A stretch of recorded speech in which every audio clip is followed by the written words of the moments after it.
awal Islam itu yang menjadi perangkat nubuah itu hanya Yahudi dan Nasrani. Karena yang lainnya nggak tahu Nabi itu apa.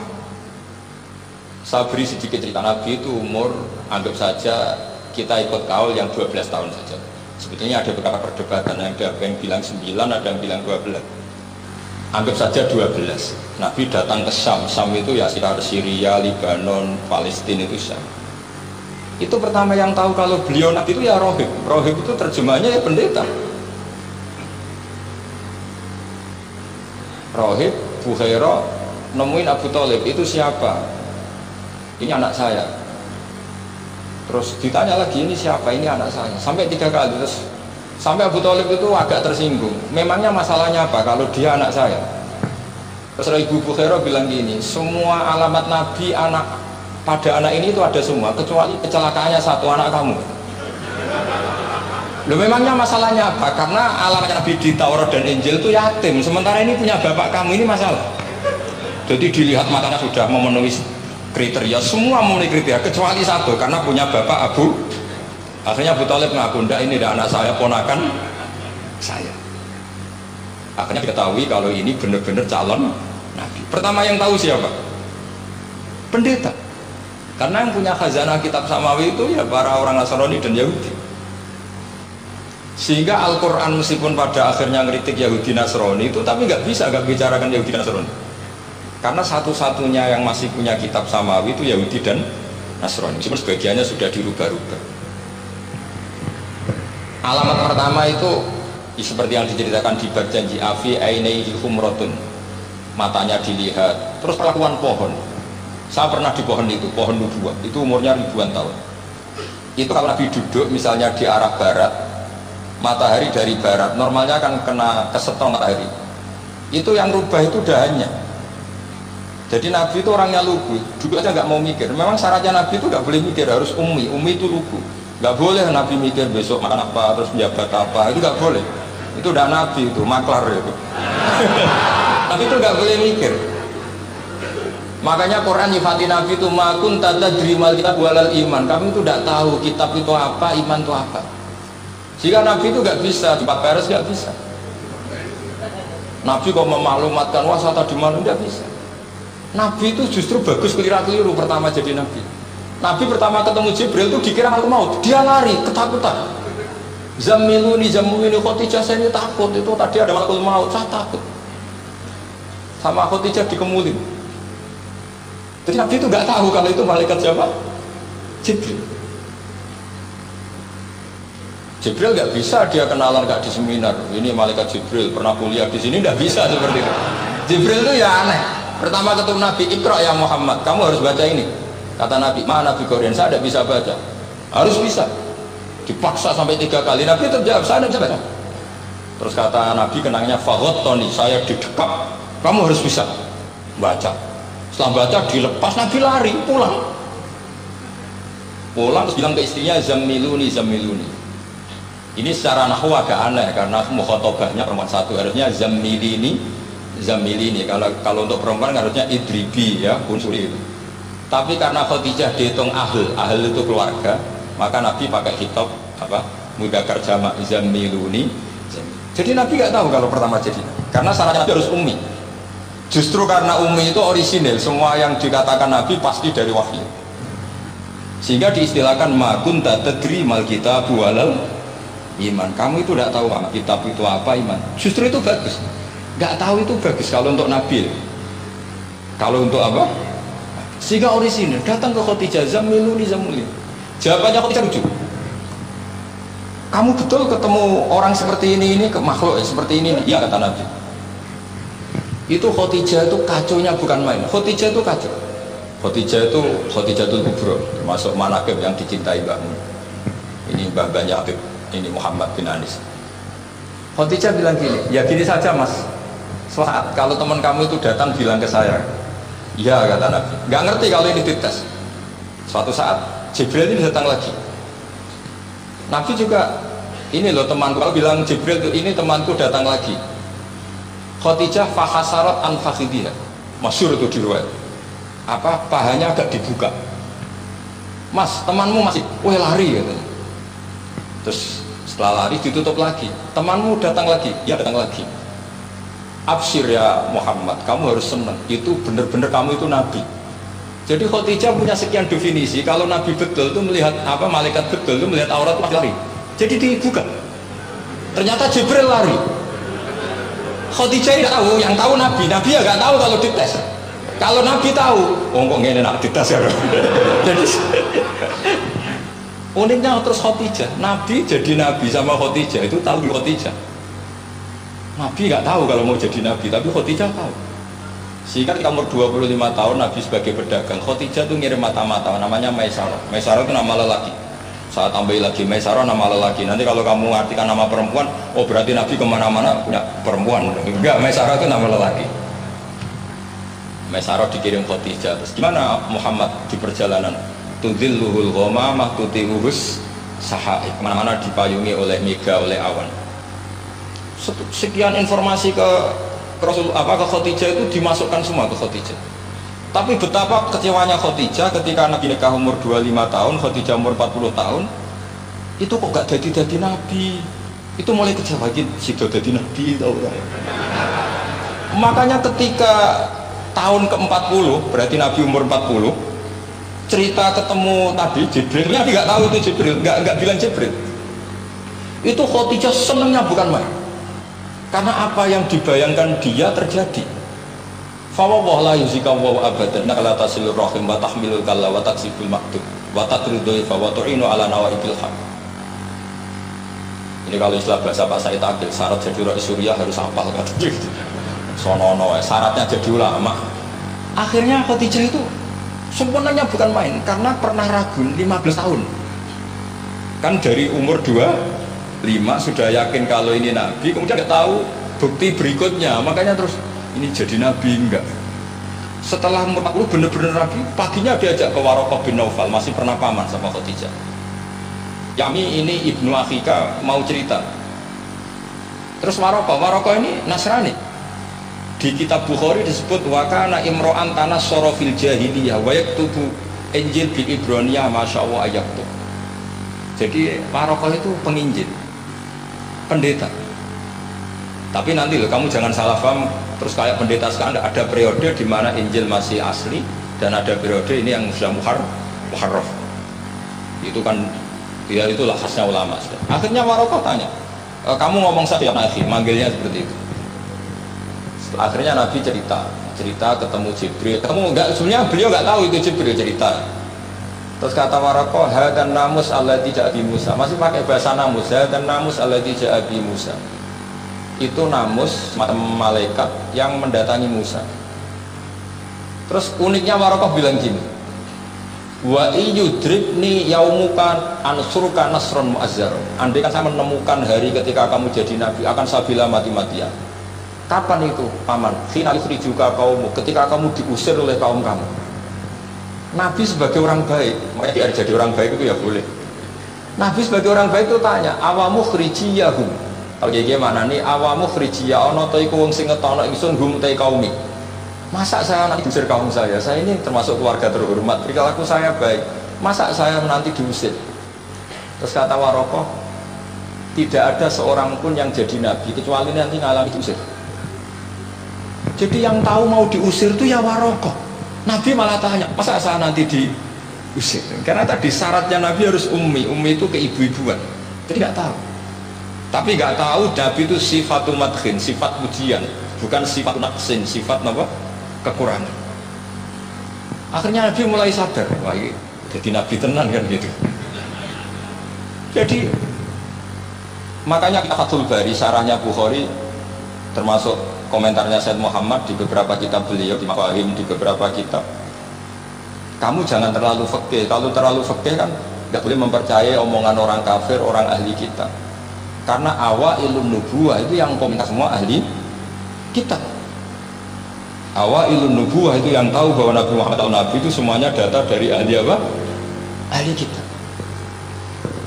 Sudah akhirnya Nabi ketemu Jibril lagi, yang menurunkan ayat ya ayyuhal mudaththir qum fa'anzir wa rabbaka fakabbir wa thiyabaka fatahhir wa rujza fahjur wa la tamnun tastakbir wa li rabbika fasbir. Nabi mulai yakin ketemu Jibril. kita tidak punya data kecuali dari ahli kitab. Yahudi lebih ngeri lagi. Yahudi itu punya kriteria, asalnya Nabi harus min dzurriyyati Ibrahim. Ya makanya kitab yang paling seni Mbah Mun itu berjanji. Syaratnya Nabi harus min dzurriyyati Ibrahim. Lalu Muhammad itu siapa?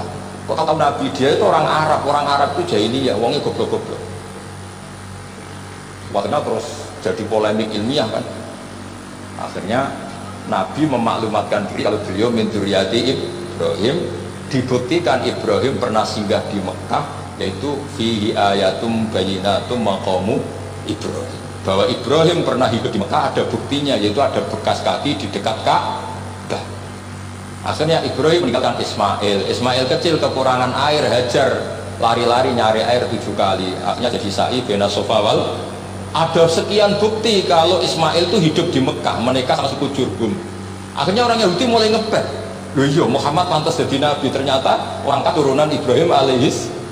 Itu andekan orang Yahudi yang tidak komen, itu juga gak dilacak asalnya Nabi.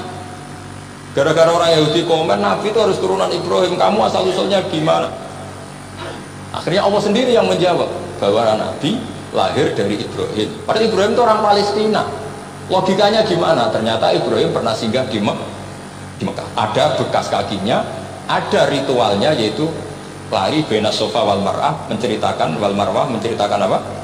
Ibrahim ketika nyari apa? Siti Hajar ketika nyari apa?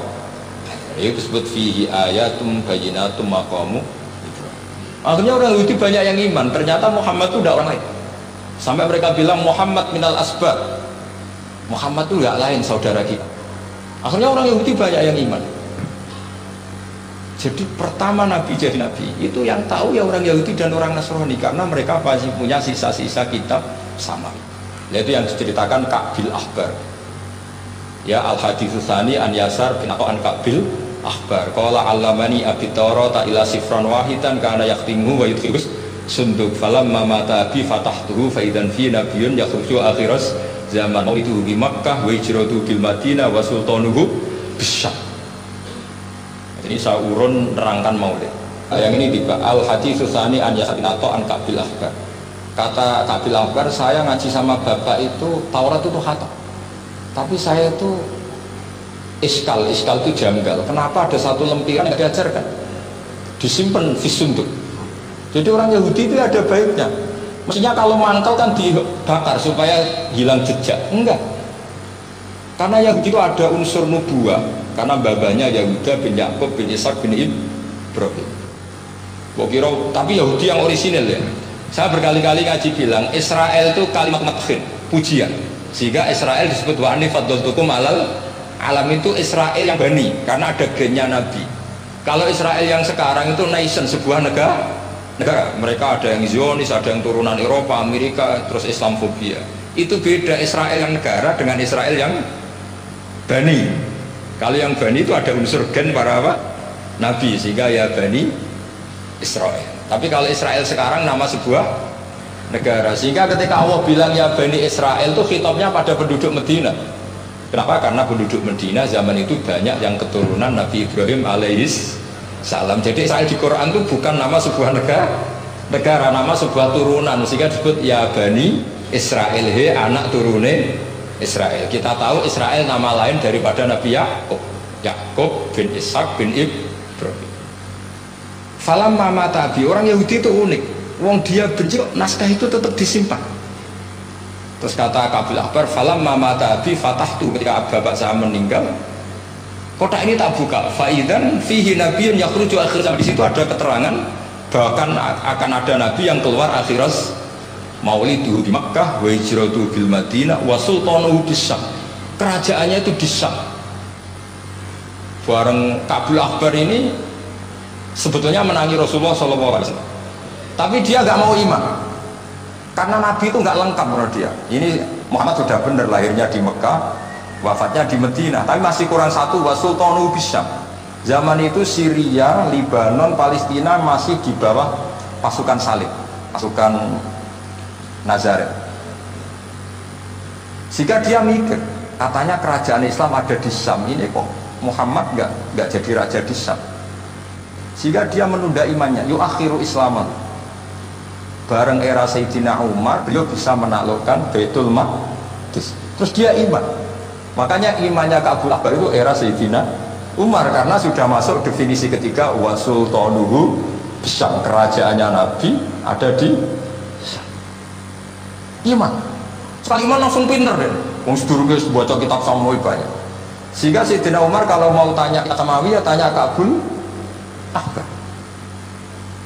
Karena beliau itu Nabi sudah benar maulidu di Makkah wa hijratu bil Madinah wa sultanuhu Syam. Rasulullah ketika wafat atau intaqala ila rafiqil ala itu belum menangi Islam naklukkan mana Palestina.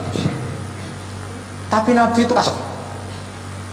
Nabi itu nak kasef itu ya lucu. Makanya kalau ada kiai lucu itu ya anggapnya niru Nabi. Tapi itu lucu. Ada sahabat itu gak pati ganteng, pendek gak pati ganteng. Namanya Suraqah. Itu digojol sama Nabi. Suraqah, bagaimana kalau kamu suatu saat itu pakai tas itu apa? Mahkotanya Raja Syam, Raja Kaisar. Ya Suraqah ya dianggap Nabi Gujan gitu. Nabi Gujan naik gitu. Singkat cerita, suatu saat Umar itu mengalahkan kerajaan itu. Kaisar itu dikalahkan Umar. Saking takutnya lari, mahkotanya itu jatuh. Jatuh disaksikan Suraqah. Terus ingat, dulu Nabi pernah ngendikan itu disuruh pakai saya. Akhirnya sama Suraqah dipakai. Ya tetap orang ganteng, wajan orang ganteng. Padahal tak pakai mahkota guys.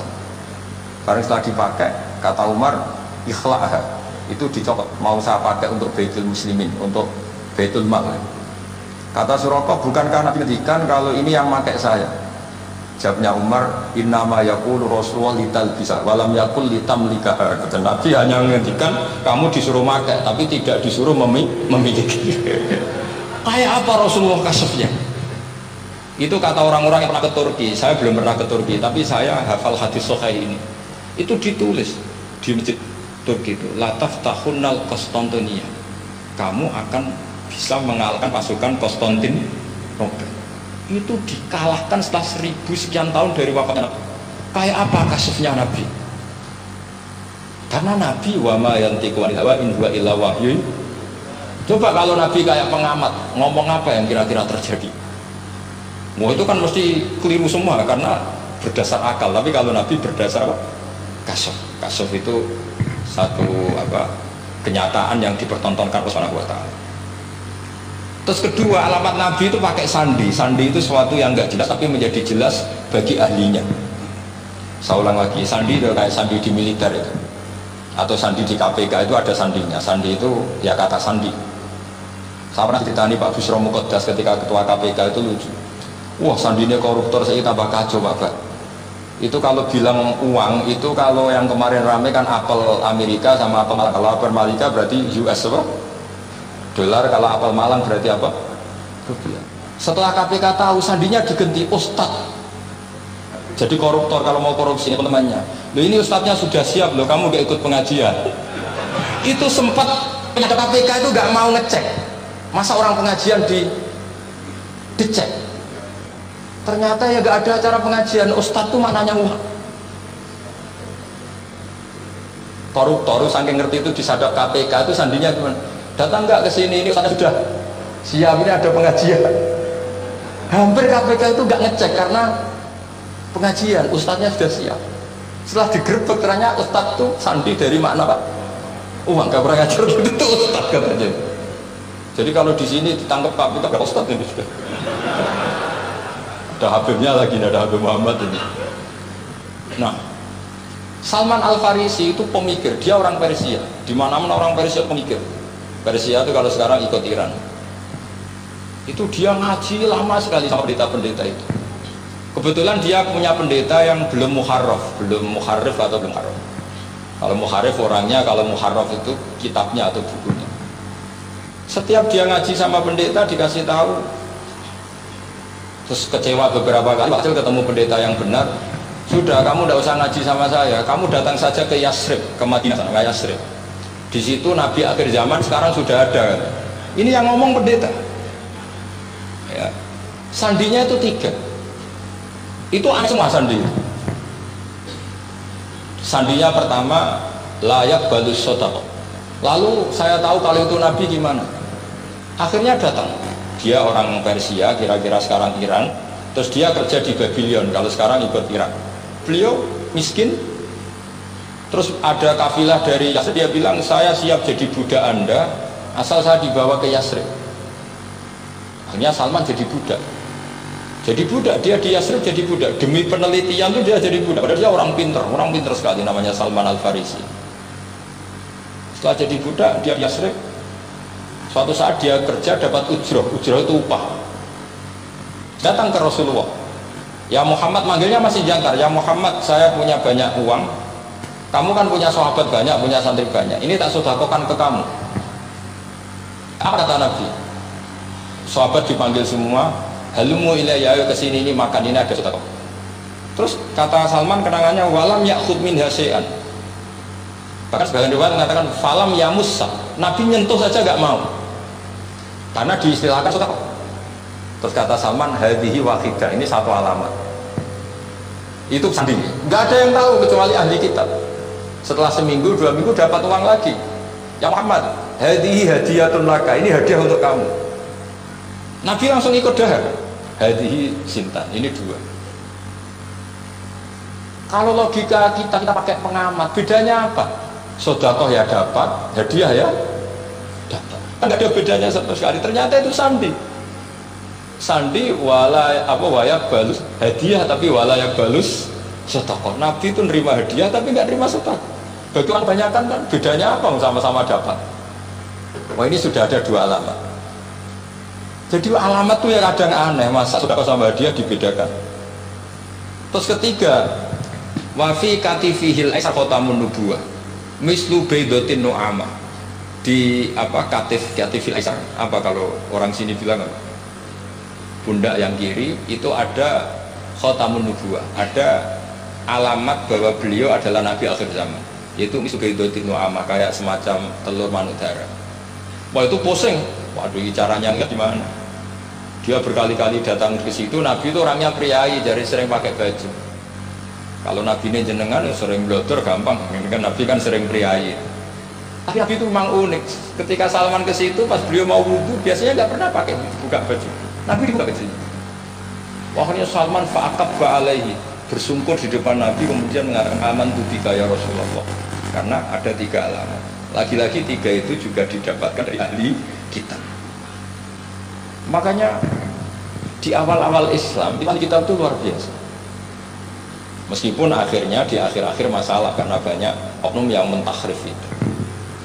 Jadi saya mohon ilmu-ilmu seperti nggak boleh. Jangan mentang-mentang orang Yahudi Nasrani sekarang sudah muharraf, kamu terus anti sama sekali. Tetap ada sisa-sisa samawi. Karena mereka masih megang kitab apa? Samawi. Di kitab fair saja. Yang salah ya salah, yang benar gini apa? Benar. Makanya saking fairnya Nabi, ini harus ditiru oleh semua orang NU, orang Muhammadiyah, orang apa saja. Nabi itu kalau menghormati satu ilmu itu luar biasa. Sayyidina Umar, saya ini punya naskah banyak Taurat karena naskahnya menarik ya Rasulullah. Ada sahabat lagi kita begini-begini. Jawabannya Nabi apa? La tusaddiquhum wa la tukadzibuhum. Kamu ya jangan bilang iya, ya jangan bilang tidak. Kalau kamu bilang iya, ternyata yang pas muharraf, yang pas sudah ada orisinil. Kamu bilang, wah itu bohong semua, ternyata ada yang masih di sini. Kayak apa Rasulullah hati-hatinya? La tusaddiquhum wa la tukadzibuhum. Kalau sekarang enggak, orang pokoknya salah. Kalau tidak kita pokoknya salah. Iku ora ono hadise. Sing ono iku emosine, paham? Jadi Nabi itu fair. Kalau sesuatu enggak mesti ya la tusaddiquhum wala tukadzibuhum. Kamu ya jangan bilang iya, ya jangan bilang tidak. Wa qulu amanna billah wa ma unzila ilaihi. Jadi ini kebanggaan kita terhadap Rasulullah sallallahu alaihi wasallam. Terus persinggungan Nabi dengan Yahudi Nasrani itu unik. Terus diantara lagi yang ditulis itu wasolat kiblaten, dan Nabi pernah sholat di 2 kiblat. Ternyata betul. Kita tahu Nabi sholat di Ka'bah, ketika di Medina diminta sama Allah disuruh sholat ke Baitul Maqdis, dan itu kiblatu Anbiya. Akhirnya orang Yahudi banyak yang iman karena sesuai definisinya wa annahu sholla al-kiblaten. Nah, alamat-alamat seperti ini orang sudah, lah itu dibak berjanji. Itu fase betul menerangkan itu.